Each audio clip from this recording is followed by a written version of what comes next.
Hi friends, బాగున్నారండి అందరూని. ఈరోజు క్లాస్లో వచ్చేసి మనం బ్యాక్ సైడ్ బార్డర్ వచ్చినప్పుడు నడుము అతికించుకోకుండా చేతికుట్ల కోసం అని చెప్పేసి డైరెక్ట్గా స్టిచ్చింగ్తోనే మనం ఎలా బార్డర్ని ఇలా లైనింగ్ అటాచ్ చేసుకోవాలన్నది క్లాస్లో చూద్దామండి. ఎప్పుడైనా సరే మనకి ఒకవేళ లైనింగ్ తక్కువగా ఉన్నప్పుడు, ముక్కలకి అస్సలు క్లాత్ లేనప్పుడు కానీ, లేదంటే కనుక బార్డర్ దలసరిగా ఉన్నప్పుడు కానీ ఈ రకమైన కుట్ట అనేది మనం స్టిచ్చింగ్ చేసుకుంటాం అనమాట. ఇప్పుడు బ్యాక్ సైడ్ మనం కటింగ్ చేసిన బ్లౌజ్ పీస్ని కరెక్ట్గా మెడకి సెంటర్లోనే ఫోల్డింగ్ చేసుకుని, అంటే మెడ పర్ఫెక్ట్గా ఉండేటట్టుగా సెంటర్కి చూసుకుని సెంటర్లోనే ఒక చిన్న మార్కింగ్ అన్నది పెట్టుకోవాలి.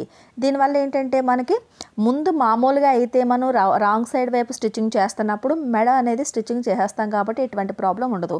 కానీ ఫస్ట్ ఇక్కడ నడుం స్టిచ్చింగ్ చేద్దామని అనుకున్నప్పుడు లైనింగ్కి బ్లౌజ్ పీస్కి నడుం దగ్గర సెంటర్లోనే ఒక మార్కింగ్ అన్నది పెట్టుకోవాలి. మార్కింగ్ పెట్టుకున్నప్పుడు మనకి బ్లౌజ్ పీస్కి రైట్ సైడ్ వైపు అంటే పై వైపుని లైనింగ్ పెట్టి మనం స్టిచ్చింగ్ చేసుకోవాలి.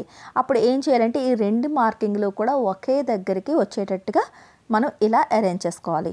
చూస్తారు కదా, ఇది సెంటర్ పాయింట్. కరెక్ట్గా సెంటర్కి ఒక మార్కింగ్ అన్నది ఇలా పెట్టుకున్న తర్వాత పర్ఫెక్ట్గా రెండు కూడా మెడ ఫస్ట్ సెట్ అయ్యేటట్టుగా అడ్జస్ట్మెంట్ అన్నది చేసుకోవాలి. చూస్తున్నారు కదా, ఇలా పట్టుకుని ఈ రెండు మార్కింగ్లు ఒక దగ్గరికి వచ్చేటట్టు ఫస్ట్ ఇలా పట్టుకోండి. ఇలా పట్టుకున్న తర్వాత మెడ ముక్కల్ని ఇలా భుజాల వరకు కూడా, షోల్డర్ వరకు ఇలా పరిచారు అంటే కనుక మీరు కటింగ్ ఎలా అయితే చేస్తారో అది ఎలా పర్ఫెక్ట్గా వచ్చేస్తుంది. కానీ ఒక్క విషయం గుర్తుపెట్టుకోండి, లైనింగ్ కటింగ్ చేసిన తర్వాత బ్లౌజ్ పీస్ కటింగ్ చేసేటప్పుడు ఏంటంటే చాలామంది రఫ్గా ఎక్కువగా కటింగ్ చేస్తారు. అంటే ఎక్కువ క్లాత్ ఉంచేసి రఫ్గా కటింగ్ చేస్తారు.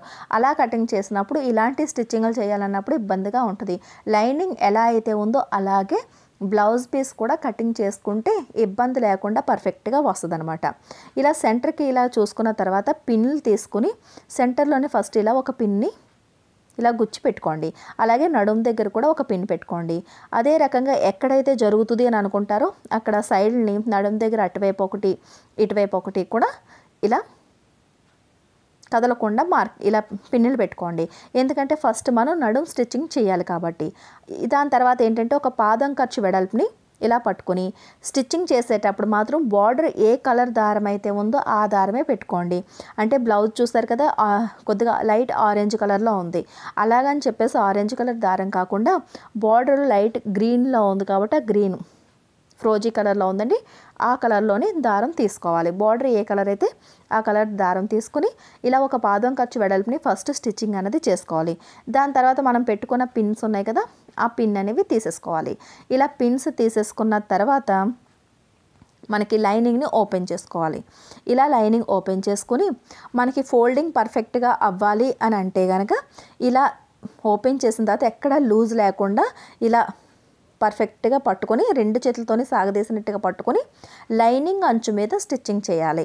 బ్లౌజ్ మీద కాదండి, లైనింగ్ మీద స్టిచ్చింగ్ పడేటట్టుగా ఇలా ఒక కుట్టు కుడితే మనం వెనక్కి తిప్పేటప్పటికి పర్ఫెక్ట్గా లూజ్ లేకుండా పర్ఫెక్ట్గా వస్తుంది అనమాట. ఇలా ఒక స్టిచ్ చేసిన తర్వాత లైనింగ్ని మనం ఇలా బ్యాక్ సైడ్కి తిప్పేసుకోవాలి. ఇలా బ్యాక్ సైడ్కి తిప్పిన తర్వాత మనకి అయితే పాదం ఖర్చు వెడల్పుని, లేదంటే అంచంటే స్టిచ్చింగ్ చేసుకోవచ్చు. నేను ఇప్పుడు అంచంటే స్టిచ్చింగ్ చేస్తున్నాను. ఇలా మనం పర్ఫెక్ట్గా రివర్స్ చేసేసిన తర్వాత అంచంటే స్టిచ్చింగ్ చేయాలి.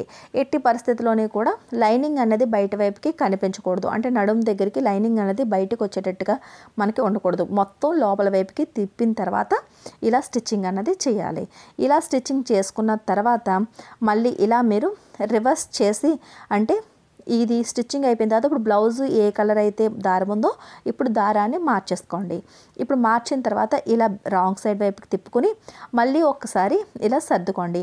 మెడ పర్ఫెక్ట్గా ఉందా లేదా అని చెక్ చేసుకుని సెంటర్కి ఇలా ఒక పిన్ పెట్టుకొని మెడకి సైడ్ వైపును కూడా ఒక పిన్ పెట్టుకోండి. అదే రకంగా అటువైపు సైడ్ను కూడా ఒక పిన్ పెట్టుకుంటే బిగినర్స్ అయి ఉంటే కనుక ఎటువంటి ఇబ్బంది లేకుండా మీకు స్టిచ్చింగ్ అన్నది చాలా ఫాస్ట్గా అవుతుంది. మిమ్మల్ని ఇబ్బంది పెట్టదనమాట. ఉగ్గులు రావడం అని, లూజ్గా ఎక్కడైనా రావడం అని ఇలాంటివన్నీ జరగదు. దాని తర్వాత అంచంటే ఫస్ట్ మెడ అంచంటే స్టిచ్చింగ్ చేసేయాలి. మనకి ముందే మనం నడుం స్టిచ్చింగ్ చేసేసుకున్నాం కాబట్టి ఇప్పుడు మెడ స్టిచ్చింగ్ కూడా చేసేసుకుంటే ఇంకెక్కడికి కదలకూడదు అనమాట. ఎక్కడ కూడా మీకు మెడ అనేది డిస్టర్బ్ కాదు.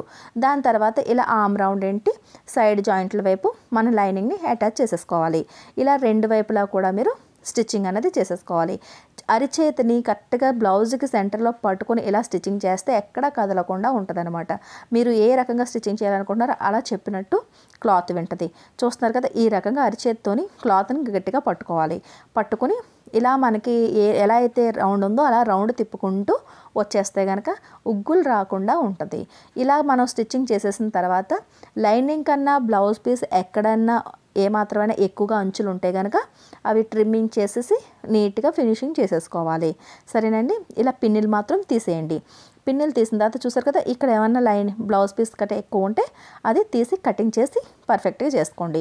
ఇప్పుడు డాట్స్ అనేవి వేసేసుకుందాం. బ్యాక్ సైడ్ మొత్తం చూపిస్తున్నానండి. ఇప్పుడు ఇలా షోల్డర్ని ఇలా సెంటర్కి ఇలా ఫోల్డ్ చేసుకుని ఇలా ఫోల్డ్ అయి చేసుకున్న తర్వాత కింద నడుము అంచులు కూడా పర్ఫెక్ట్గా ఉండేటట్టు చూసుకుని ఇక్కడి నుంచి వెడల్పు అనేది ఎప్పుడు కూడా ఏ సైజ్ వాళ్ళైనా సరే ఒక 1 ఇంచ్ వెడల్పని తీసుకుంటే సరిపోద్ది. పొడవు వచ్చేసి ఒక 4 ఇంచుల వరకు బ్యాక్ సైడ్ డాట్స్ అనేవి ఉండాలి. ఇక్కడి నుంచి ఇలా క్రాస్గా ఇలా వచ్చేటట్టుగా చూసుకోవాలి. ఇక్కడ 6 ఇంచ్ దగ్గర నుంచి ఇక్కడ ఫస్ట్ లాక్ చేసుకోండి. దాని తర్వాత ఈ చివరికి వచ్చేటప్పటికి లాక్ చేసేయాలి. ఈ రకంగా మనం డాట్స్ అనేది వేసుకోవాలి. డాట్ ఎప్పుడు కూడా చాలా పర్ఫెక్ట్గా లాక్ అనేది ఉండాలి, లేదంటే కుట్లు విడిపోతాయి. అదే రకంగా రెండో వైపు కూడా షోల్డర్కి కరెక్ట్గా సెంటర్లోని ఇలా ఫోల్డ్ చేసుకోండి. ఇలా ఫోల్డ్ చేసుకున్న తర్వాత మనం ఇందాక చూపించినట్టుగానే సేమ్ అదే రకంగా డాట్ అనేది వేసేసుకోవాలి. ఫోల్డింగ్ దగ్గర నుంచి 1/2 ఇంచు 1/2 ఇంచు మనం వెడల్పు తీసుకోవాలి. కింద నుంచి పైకి 4 ఇంచులు పొడవు తీసుకుని ఈ డాట్ అనేది స్టిచ్చింగ్ చేసేసుకోవాలి. డాట్ ఎంత పొడవు స్టిచ్చింగ్ చేస్తున్నాము, ఎంత వెడల్పు తీస్తున్నాము అన్నది ఫస్ట్ డాట్ ఎంత అయితే తీసామో రెండో డాట్ కూడా అంతే తీస్తే మీకు రెండు వైపులా పర్ఫెక్ట్గా వస్తాయి. సరేనండి. బ్లౌజ్కి ఇలా బార్డర్ వచ్చినప్పుడు మీకు నడుం పట్టి వేసుకోవడం ఇష్టం లేనప్పుడు ఈ రకంగా స్టిచ్చింగ్ చేసి చూడండి, చాలా పర్ఫెక్ట్గా నీట్గా వస్తుంది. దారం మార్చడం మాత్రం మర్చిపోకండి, లేదంటే కనుక బ్లౌజ్ కలర్ దారం మాత్రం ఇక్కడ పై వైపు కనిపించి మనకి డిస్టర్బెన్స్గా ఉంటుంది అనమాట. సరేనండి. ఈ రకంగా ఒకసారి ట్రై చేసి చూడండి, చాలా బాగుంటుంది. ఈ వీడియో నచ్చినట్లయితే కనుక ఒక లైక్ ఇవ్వండి. మన లక్ష్మీ ఫ్యాషన్ వాళ్ళ ఛానల్ని సబ్స్క్రైబ్ చేసుకోవడం మాత్రం మర్చిపోకండి. మళ్ళీ నెక్స్ట్ క్లాస్లో కలుద్దాం.